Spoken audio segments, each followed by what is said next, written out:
welcome back to Astronomy. So today we'll have the part 5 of the question paper discussion that we were so far discussing. So without wasting much time, let's move to the first question. So let's have the first question of this video, which is about zone refining method, which is a purification method that is normally applied in metallurgy. So the procedure, we'll have a look at the procedure of this method.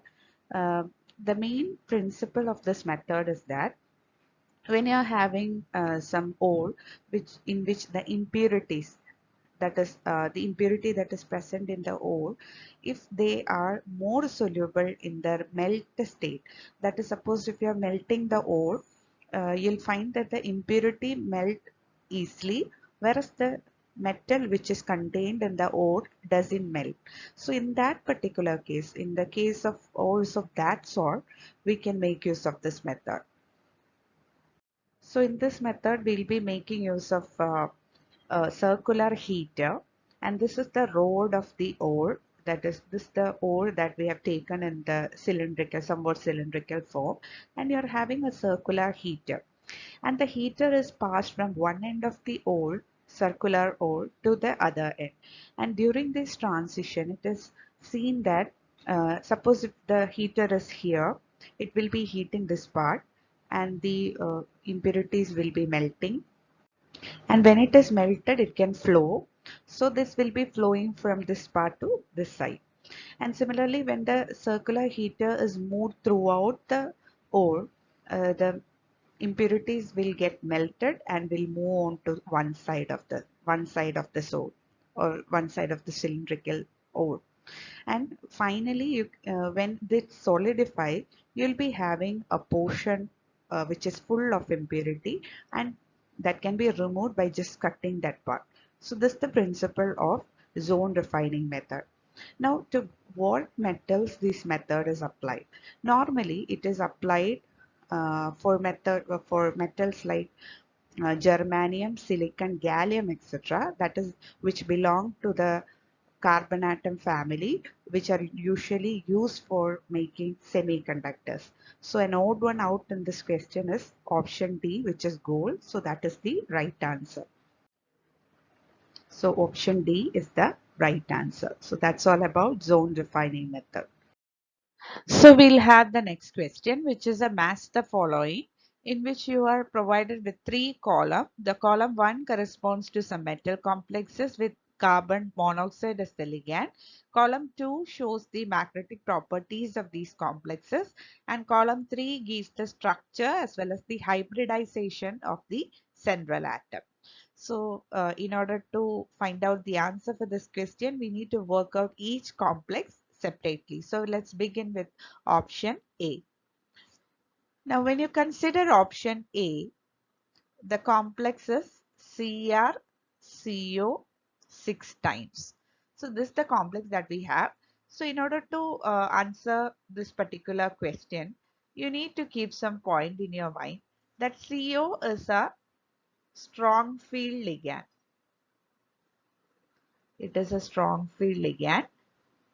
Therefore, it leads to the formation of low spin complexes. So this you have to keep in mind. And moreover, CO is also a neutral ligand. So it does not have any charge. So from that we can arrive at a conclusion that the metal is in zero oxidation state. Therefore, when you consider chromium, the electronic configuration of chromium is 3d5 4s1. This is an exceptional case where you have the extra stability of half-filled d orbital. So this is the configuration that we have. And moreover, the geometry that is given in question corresponding to this complex is a octahedral geometry. So on the whole, you are having 6 electrons, and you have to arrange it in octahedral geometry. In octahedral geometry, you have the lower energy T2g orbital and higher energy Eg orbital. Moreover, CO is a strong field ligand, so it leads to low spin complex. So all the electron will be paired up in the T2g orbital. So T2g 6 is the configuration that is possible. And here you can see that there is no unpaired electron. Therefore, the complex will be diamagnetic, right? So in order for the complex to be paramagnetic, it should have unpaired electron. Here you are not having any unpaired electron. Therefore, definitely the complex will be diamagnetic. And when you consider octahedral geometry, you might have studied in your lower classes that the geometry, hybridization is sp3d2. So this is 1 plus 3 plus 2. That makes a total of 6.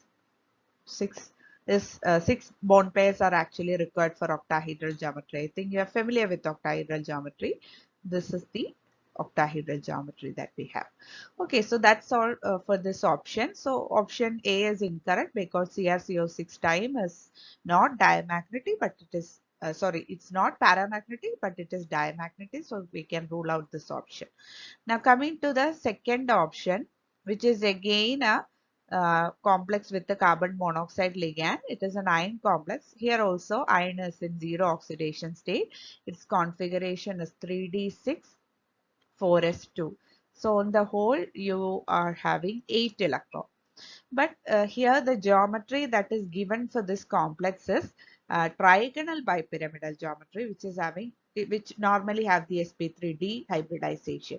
So in order to answer this question or this particular option, you have to understand or you have to know the uh, d orbital splitting pattern in a trigonal bipyramidal geometry. It is actually given by this particular arrangement. So in the case of trigonal bipyramidal geometry, the arrangement is like it actually splits the d orbitals into 3 sets. That is dxz and dyz forms one set. Dx square minus y square and dz square forms the other set.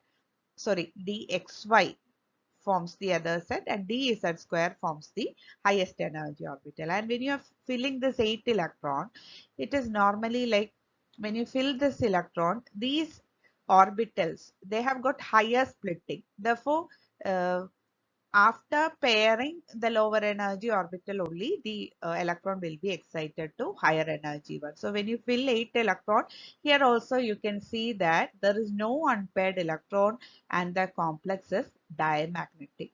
Therefore, we can say that this option is also incorrect because it is here also it is given paramagnetic and here also paramagnetic, but both of them are diamagnetic. So we'll have to work out the other two options as well.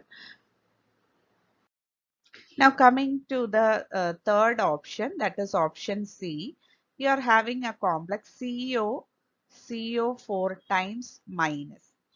So here you can see that the metal is in -1 oxidation state. Therefore, normally we have the configuration for cobalt as 3d7 4s2. But here it is in -1 oxidation state, means it is having one more electron. So you can say that it is 3d8 4s2, which makes a total of 10 electrons. Now you have to arrange this 10 electron in tetrahedral arrangement in which the Eg orbitals are the lowest energy orbitals and T2G are the highest energy orbital. And the splitting in tetrahedral uh, geometry is very small. That is, it usually forms the high spin complex. And moreover, even if it is high spin or low spin, if the number of electron is 10, you don't have two situations. You can have only one particular arrangement. Therefore, definitely this complex will be a diamagnetic one because it does not have any unpaired electrons. So when you look at this option, it is diamagnetic as well as the geometry is tetrahedral and hybridization sp3. Therefore, this is found to be the correct option. So even if it is the answer, we'll work out the option D. It is a nickel complex with the same ligand. So when you consider this complex, it is given the structure is square planar. Before that, the nickel is also in the zero oxidation state and the configuration is 3d8 4s2. And here you need to have an understanding regarding the d orbital splitting in square planar geometry. It is like xz and yz is having the lower energy. Then comes the z square orbital. Then comes the dxy orbital and the Last one is dx square minus y square. So when you fill on the whole, you are having 10 electron. When you fill the 10 electron, it is in then almost all the orbitals will be filled, and you actually find that the complex is found to be diamagnetic. So this can be suspected as a right option, but the thing is that this is not the right option. That's because NiCO4 time cannot be square planar. The structure of this complex is tetrahedral. That's because you can have a square planar arrangement only when you are having a D8 metal, that is a metal in D8 configuration with a strong field ligand. So here the second criterion is being satisfied because you are having a carbon monoxide which is a strong field ligand, but it is not a D8 metal.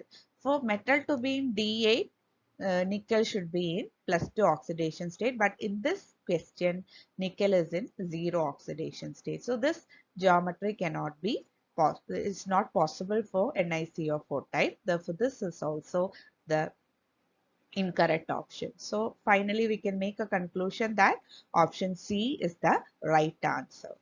Okay, that's all for this question. So let's have the next one. So we'll have the last question for this video, which is a question from organometallic chemistry based on 18 electron rules. So you are provided with a complex, which is a tungsten complex, and the two ligands are carbon monoxide and cyclopentadienyl group. So there is an typos in this complex, that is it. Cyclopentadienyl group is actually C5H5. Here it is given as C2H5. So that's a problem that is associated with this question. So other than that, we can actually work out this one. So we have been said that this complex is obeying 18 electron rule, but they have not given the hapticities of these two cyclopentadienyl group. So in order for this complex to obey 18 electron rule, what should be the hapticity of cyclopentadienyl group? That's what we have to find out. So let's work out this question. So we'll just write down the complex W C5H5 twice CO twice. Okay, so this is the complex that we are given.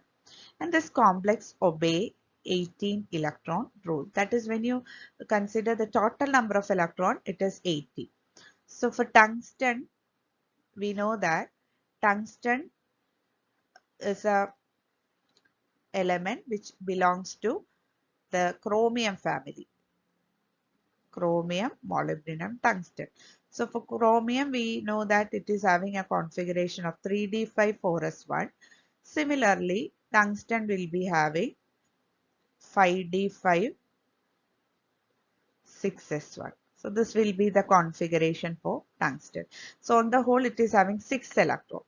So tungsten is having 6 electrons, and we don't know the number of electrons that is donated by C5H5. That is what we have to find out.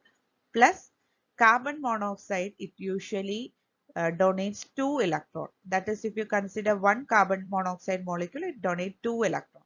So here you are having 2 carbon monoxide molecules. So there are on the whole it donates 4 electrons. So this makes a total of 80.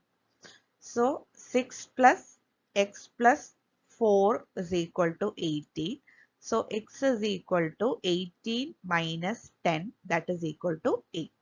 So on the whole, the two cyclopentadienyl groups, that is C5H5 groups, should make a contribution of 8 electrons. So we have to find out the option which can correspond to this 8 electrons. So here when you add 5 plus 5, it is equal to 10. Here it is 3 plus 5 is equal to 8. So this matches with the necessity or the what is required in the question. this option is actually satisfied. So this might be the correct option. Here you are having 3 plus 3, that is equal to 6, which is less than 8. And here also you are having 1 plus 5 is equal to 6. So probably B will be the option. When the two C5H5 group, you are having two C5H5 group in which one should coordinate in an eta 3 fashion and the other should coordinate in the eta 5 fashion. Then this complex can obey the 18 electron rule. So that's all for this question. So that's all for this video. If you like the video, please do subscribe, like and share. And I'll be coming soon with the next part of this question answer series. Please do follow the channel for the next video. Thank you.